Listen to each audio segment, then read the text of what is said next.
workforce management productivity study ushered in the science of organizational behavior and set the management philosophy at Harvard Business School for the next century and beyond. World War I impact, the world at war. In the United States, the First World War had a profound impact on workforce management. Besides the esprit de corps, boost for rallying around a common enemy, these years saw dramatic increases in government bureaucracies, such as the newly founded Department of Labor, put into place to ensure management practices did not interfere with the war effort. The bill establishing the Department of Labor was signed on March 4, 1913 by President William Howard Taft, the defeated and departing incumbent just hours before Woodrow Wilson took office. Although Taft had misgivings about creating a new cabinet-level department, he realized the new Congress and new president would surely reenact it if he did apply the veto. From the Department of Labor website. In the words of the Organic Act establishing the Department of Labor, its main purpose is to foster, promote, and develop the welfare of working people, to improve their working conditions, and to advance their opportunities for profitable employment. Economic and social conditions have changed constantly since 1913, and the new statutory responsibilities have greatly expanded the department's scope and mission. The succinct statement in the Organic Act remains, however, as the vital core of the department's activities and the measuring rod against which its accomplishments should be gauged.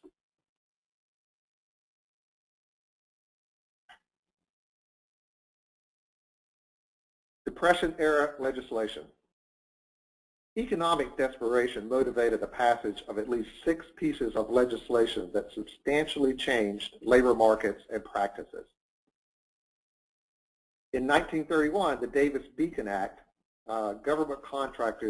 required government contractors to pay prevailing wages.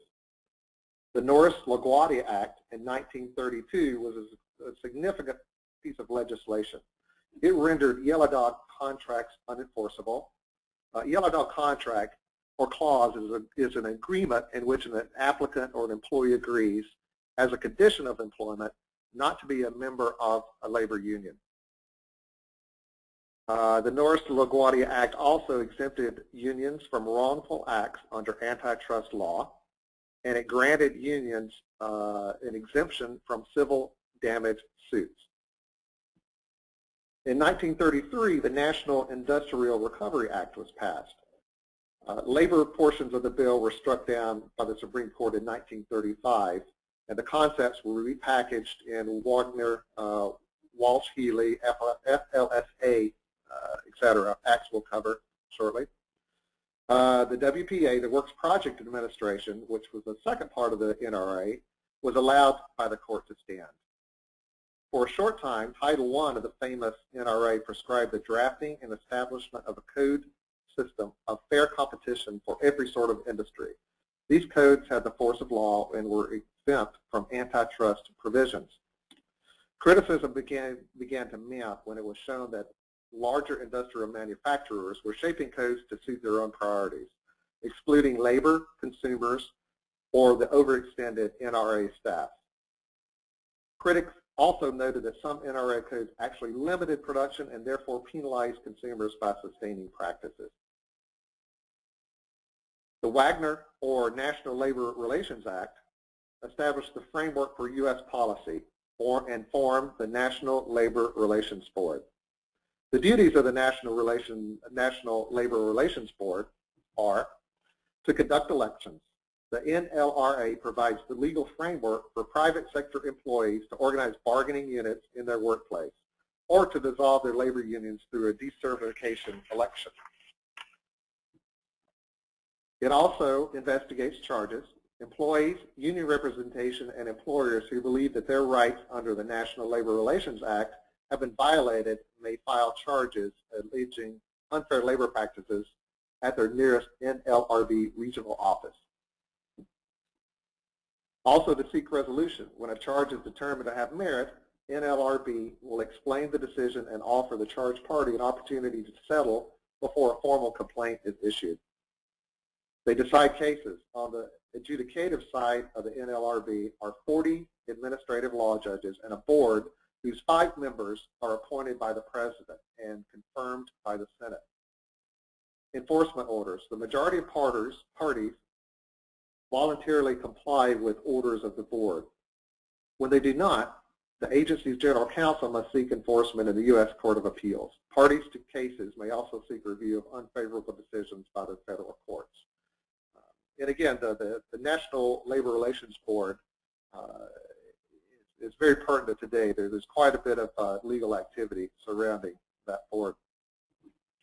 Walsh-Healy in 1936, it was an ineffective attempt at fixing government contract wages. It set the first minimum wage with exceptions for certain circumstances for disabled workers. The contractor in these cases must go through an approval process and obtain approval and a certificate. It set overtime at time and a half. It prohibited child labor. No one under 16 may be employed.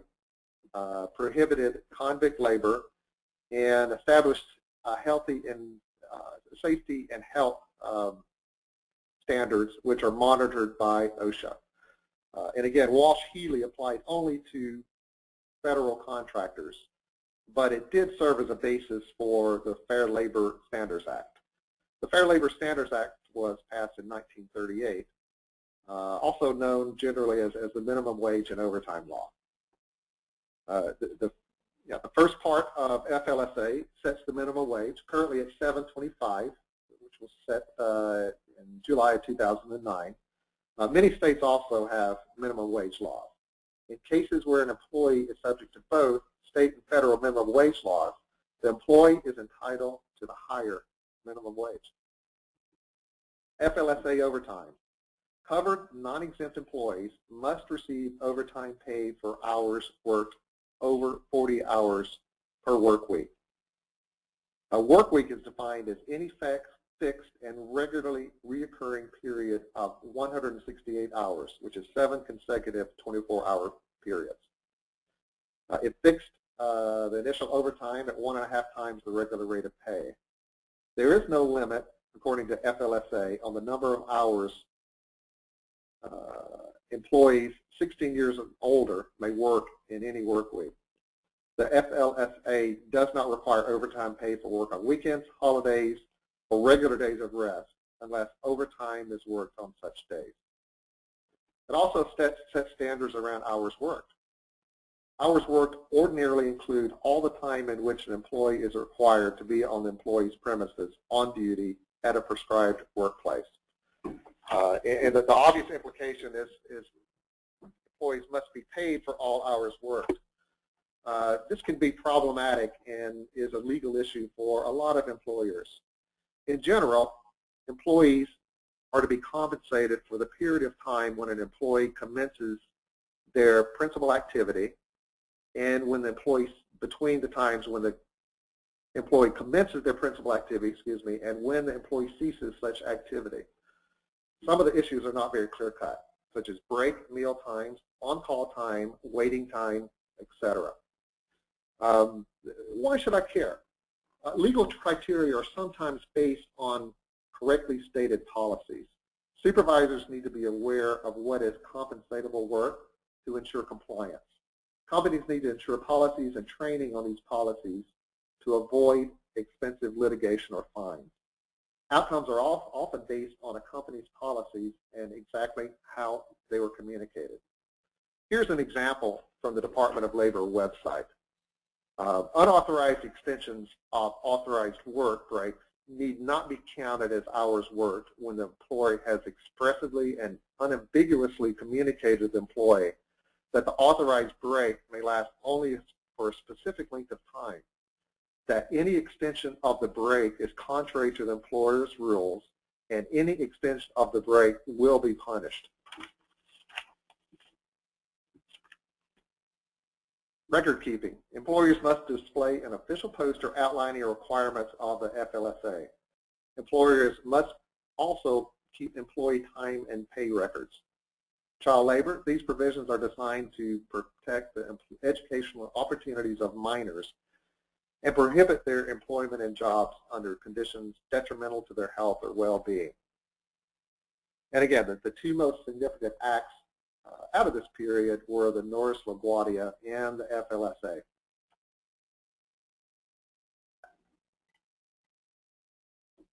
World War II impact. World at war again. World War II once again shifted the labor market from depression glut to man shortage and necessitated the government to shift from propping up labor rates to keeping prices artificially low. Labor policy was once again managed through presidential decree. Unfortunately, labor measures during wartime and artificially low wages contributed to 1943 being the worst year for work stoppages. Post-war, Taft-Hartley, Labor Management Relations Act, 1947, severely curtailed the Wagner Act, the NLRA, to prohibit certain unfair strike practices, closed shops, and allowed states to pass right-to-work laws. Worldwide, although legislative bodies continue to pass laws, bureaucrats continue to modify the bureaucracies, and leaders continue to adjust policies. The basic legalistic framework and philosophy has remained constant. Changes have been evolutionary as opposed to revolutionary. Although there are some narrowly focused exceptions, such as operations research into scheduling algorithms, for instance, management sciences have continued to provide incremental productivity gains to organizations. We'll now turn our attention to the next revolution in workforce management, ushered in by the information age.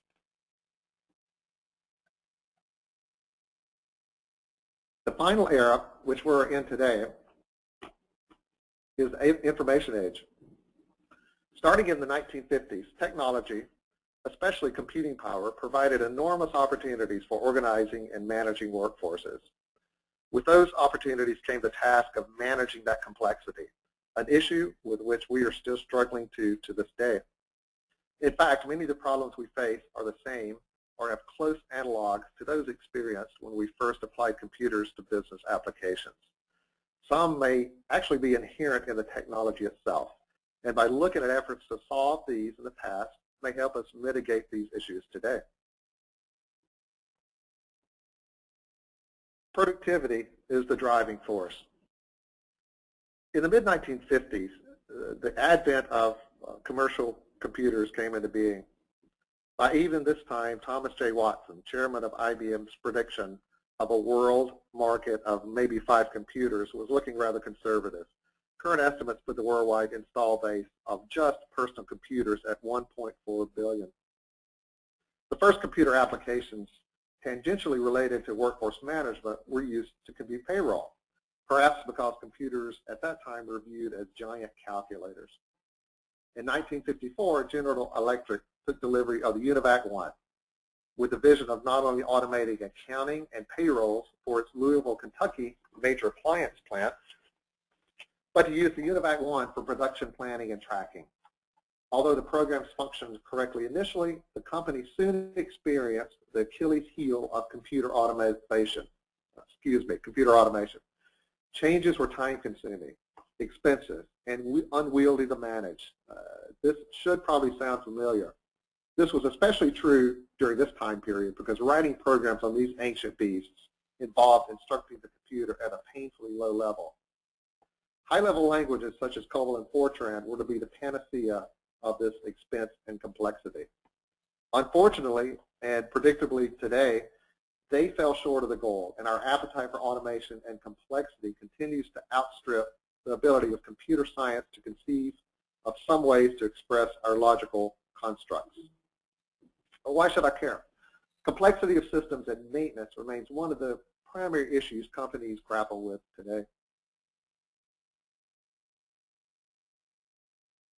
Practitioners soon realized computer problems were not all hardware-based, that process, design, input validation, computational verification, and data redundancy had to be addressed as well.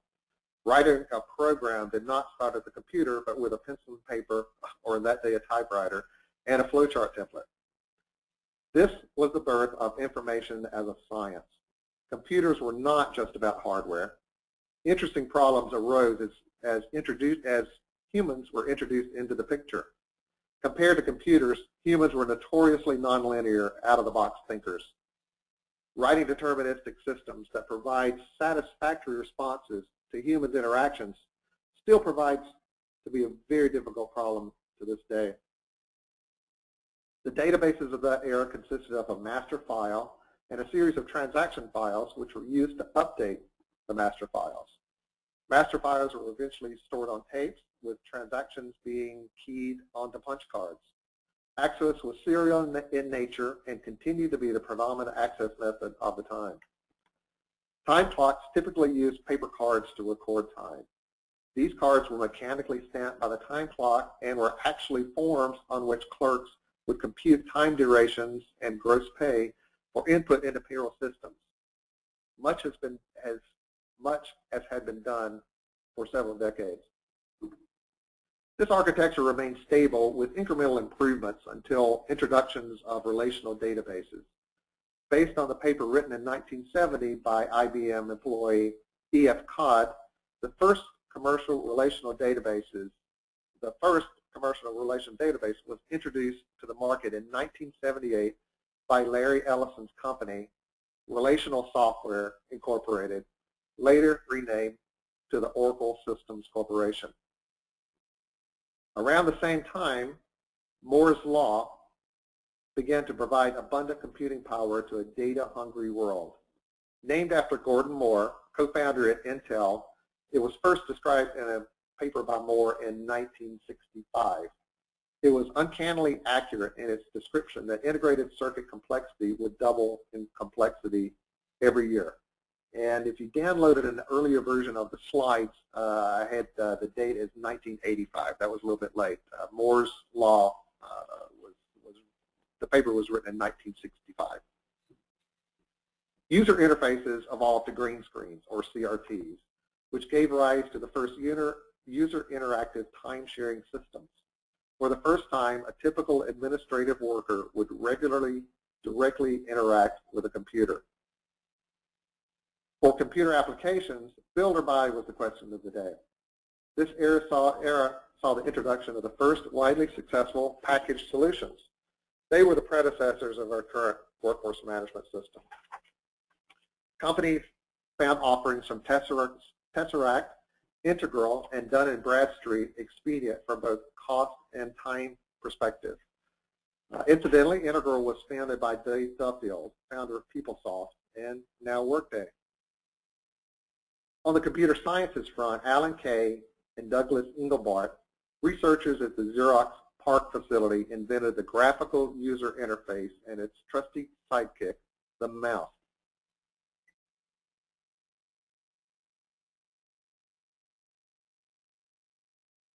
The Holy Trinity.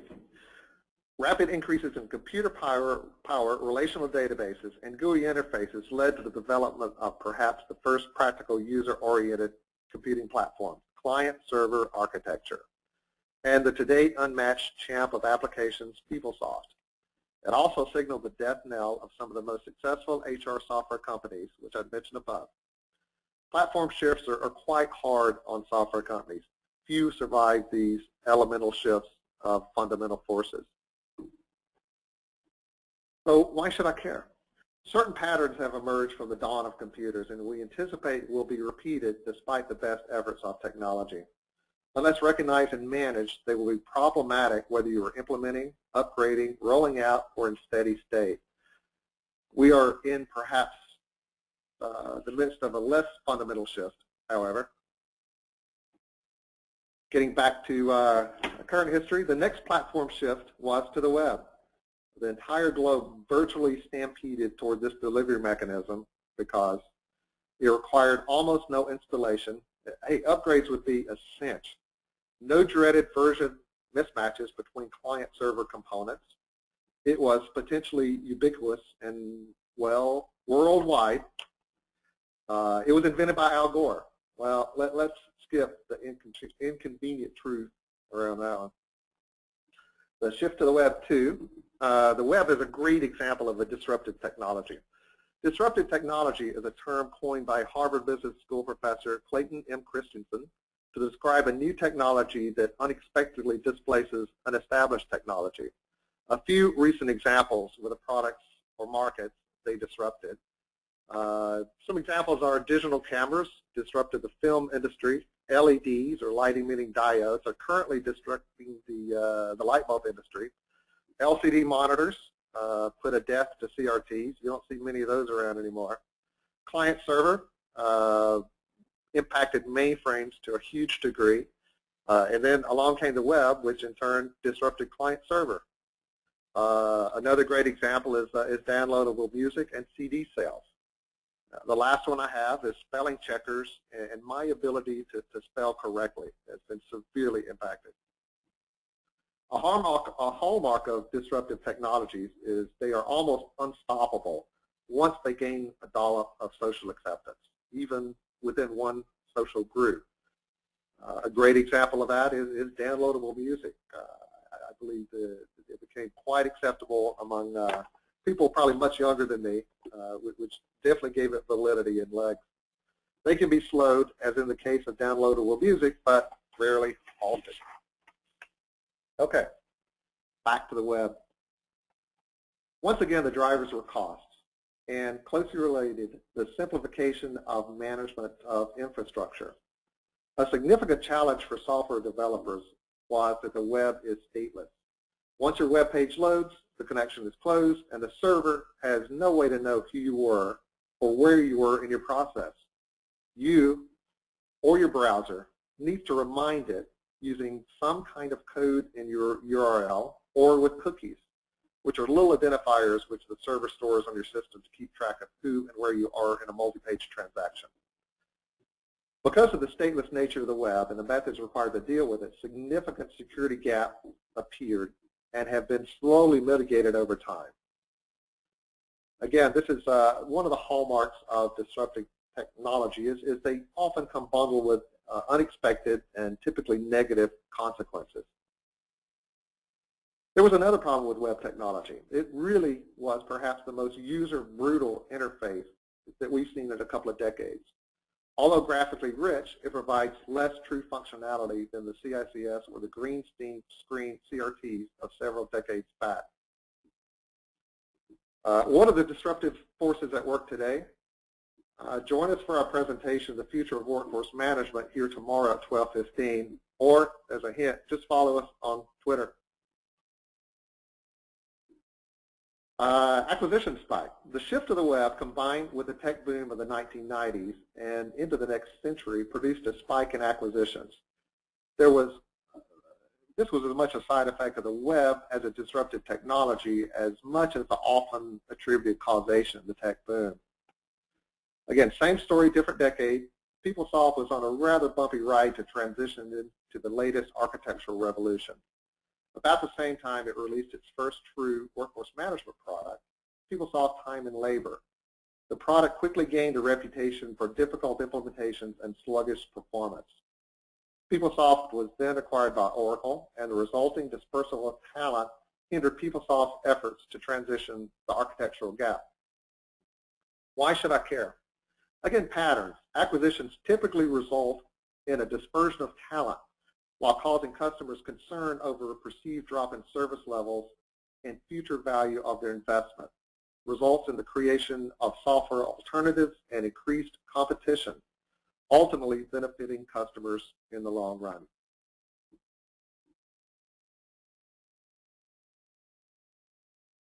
Early this century, workforce management systems came into being, fully realizing their potential by evolving from basic time clock applications to full integration with HR. Technically, clocks gained intelligence, well, microprocessors anyway, and benefited from bio, touch screens, and other developments. The most significant functional workforce management development during this period was the emergence of employee schedule optimization systems. Correctly implemented, they promise to reduce labor costs by optimizing schedules to meet anticipated sales volumes, eliminate overtime, and increase sales by ensuring adequate customer service staffing. When correctly implemented, they were successful in driving labor costs down and increasing service levels. Because of the inherent complexity of the employee scheduling optimization problem, systems were typically only feasible for the largest organizations. Predictive volume-based staffing allowed call centers and industries in the hospitality, retail, and medical sectors to minimize labor costs while maintaining adequate staffing levels to ensure customers were served. As a sidebar, another pattern, early employee scheduling implementations were quite Tayloristic. That is, they treated workers as resources. Workers may have found themselves on wildly varying schedules from week to week. On-call and being cut because of lulls became a reality, much as it had been for manufacturing workers. Although this was a necessary step in the evolution of managing workforces, implementations sometimes caused a firestorm of criticism from employees reminiscent of the early 1900s. A little attention to Taylorism backlash of the past and tempering of constraints in the human direction could have averted much of the upheaval. The meta pattern, you've probably heard it before. Those who don't study history are privileged to repeat it. We began to see systems that would calculate gross pay within workforce management, which had major implications to optimize labor spend through granular forecasting, scheduling, and budgeting. Tight integration with HR also helped reap benefits, as did expansion into absence management. For more information on the current state of workforce management systems, you can plan to attend the session entitled Defining the Basic Elements of Workforce Management and the Integration of Those Components today at 2:45 Eastern.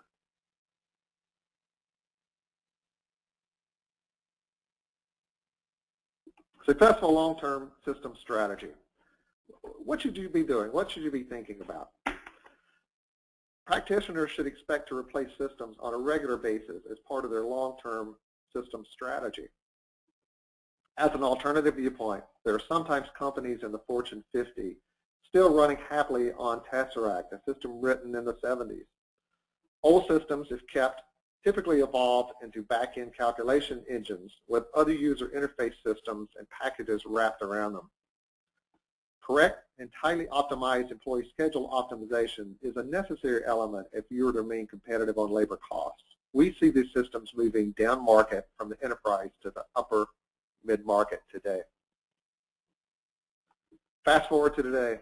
It should be apparent that we are continuing to evolve. We are slowly gaining back functionality lost to the web via rich internet applications.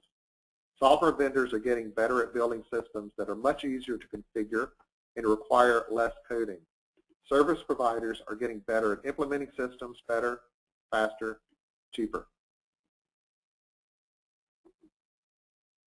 Well, this brings us to the end of our presentation. I sincerely hope the information provided will enable you to gain a deeper understanding of the discipline of workforce management and allow you to make better decisions for your company's workforce.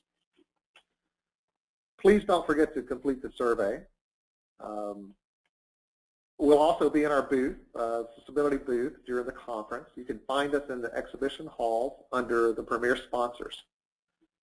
Thanks again for attending, and we'll open the forum for questions.